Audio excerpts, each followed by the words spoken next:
My mom's crazy ex-boyfriend put recording devices in my room and videotaped me at my job for a month. I have posted this before on a different sub about a year ago, but it got deleted, so I've decided to post it here instead. This all started when I was 14, when my mom met her new boyfriend, who I'll call Ray. I remember the first time he met me and my siblings. He looked at my mom and said, "Oh wow, didn't you know you had a gang?"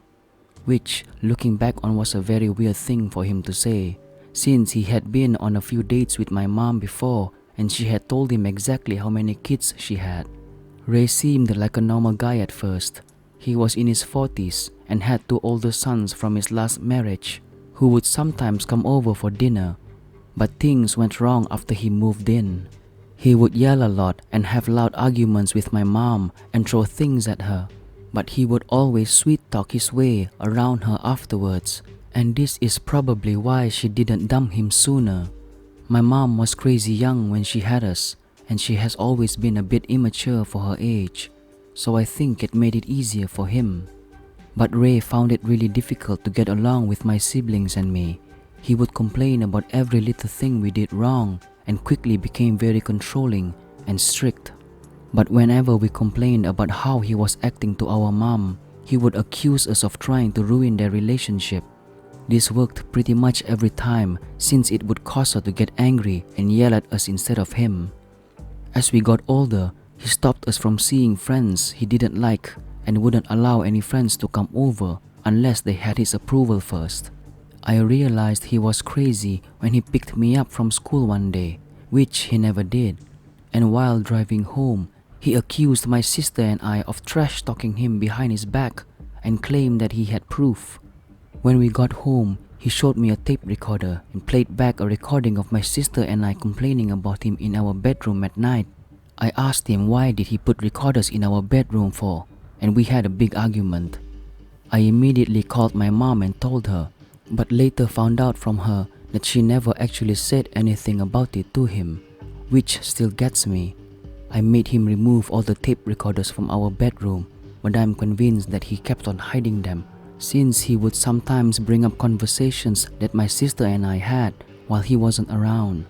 We were so paranoid that we would whisper and we never talked about anything private in case he somehow overheard.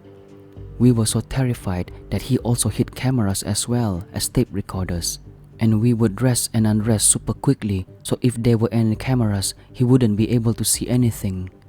It makes me angry thinking about the fear we lived in while living there. When I was 16, I got a job at a fast food place, and Ray had a big problem with this as well. His reasoning for this was because my boyfriend at the time worked there, and he believed I was just going there to mess around with him. So his way of checking on me was to come and sit in the parking lot and record me. He did this for a month. I was pretty much done at this point and moved in with my dad, who had just moved back from New Zealand. My dad was pissed when I told him about everything that had happened, and he wanted to call the cops on Ray, but my mom begged him not to. They broke up a few years later over something unrelated, so thankfully, I never saw him again.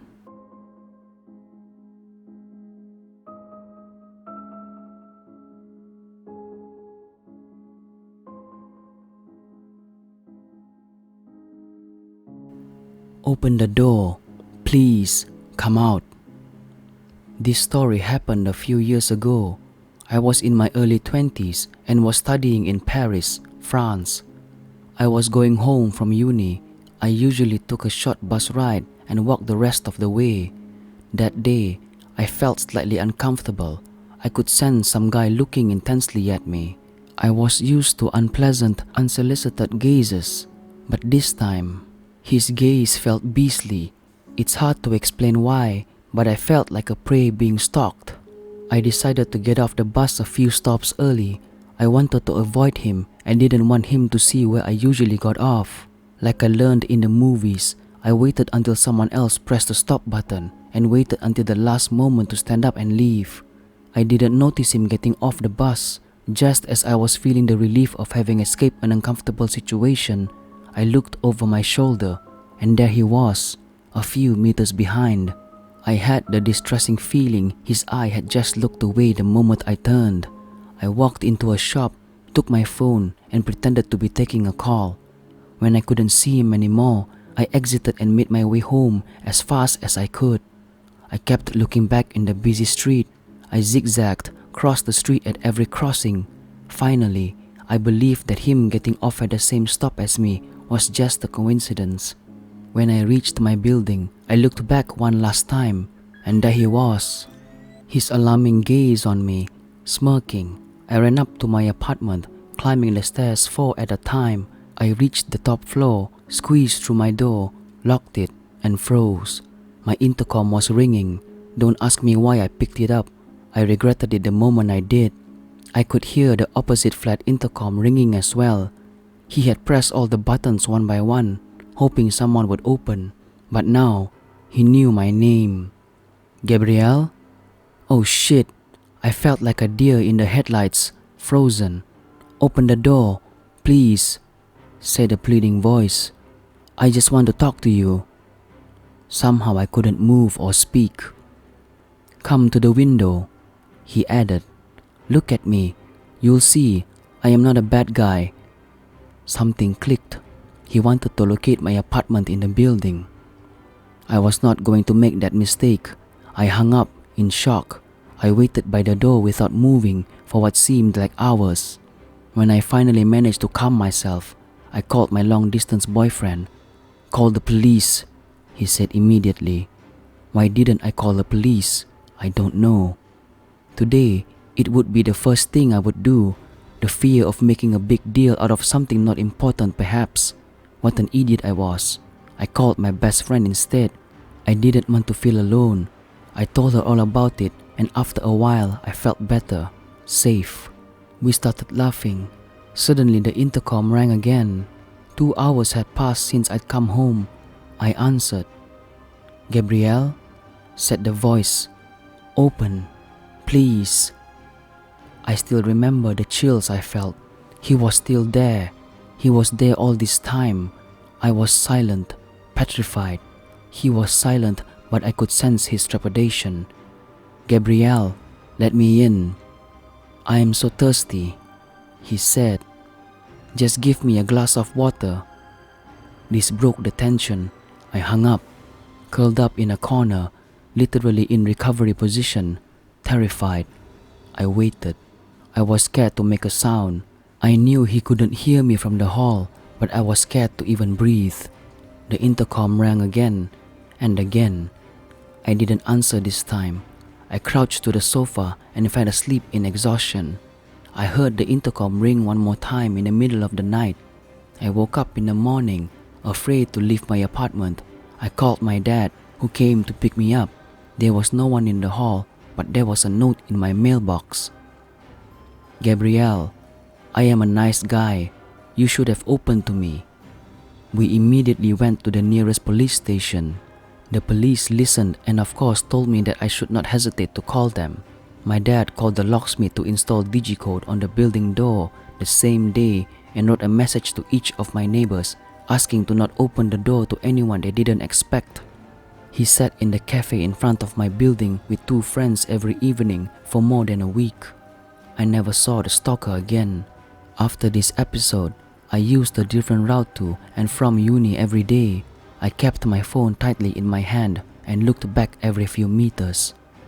Today I am still very observant of my surroundings. I never answer the door if I am not expecting someone. So people, if you ever find yourself in any kind of uncomfortable situation, call the police. Don't be an idiot like me. Be safe, everyone.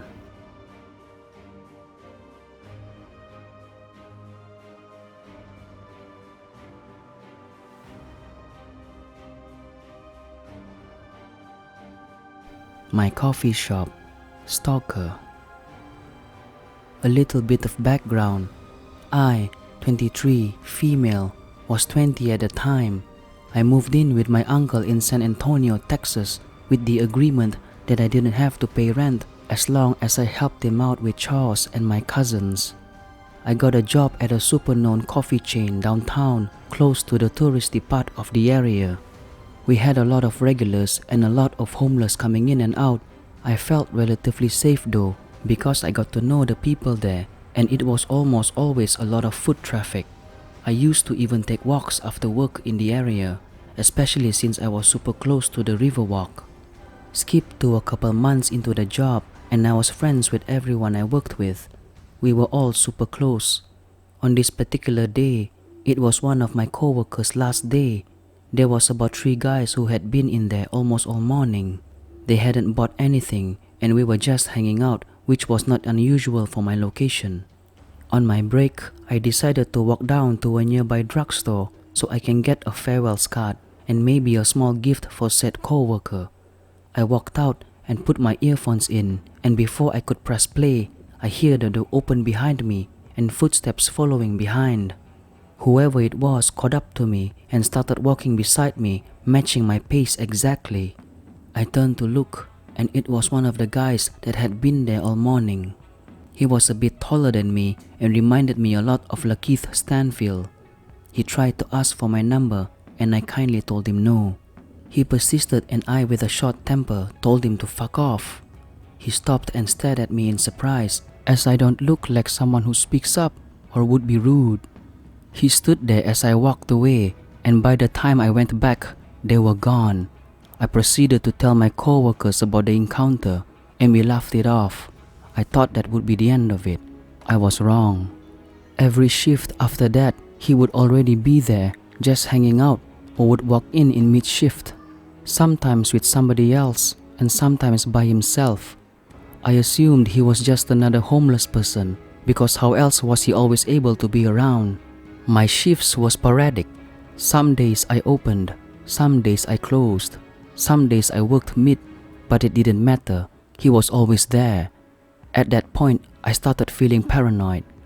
I would always catch him staring in my direction. He never ordered anything, never talked to me, and luckily wouldn't follow me. He would just sit there, watching me. I started mentioning it to my coworkers, and they started noticing it too. One of my team leaders would help me out by sending me to wash dishes in the back or organize the cooler. My coworkers would also try and place themselves to try and block me from his view. I started feeling uncomfortable at work. Sometimes when I closed, the coworker would walk me to my car before heading home themselves.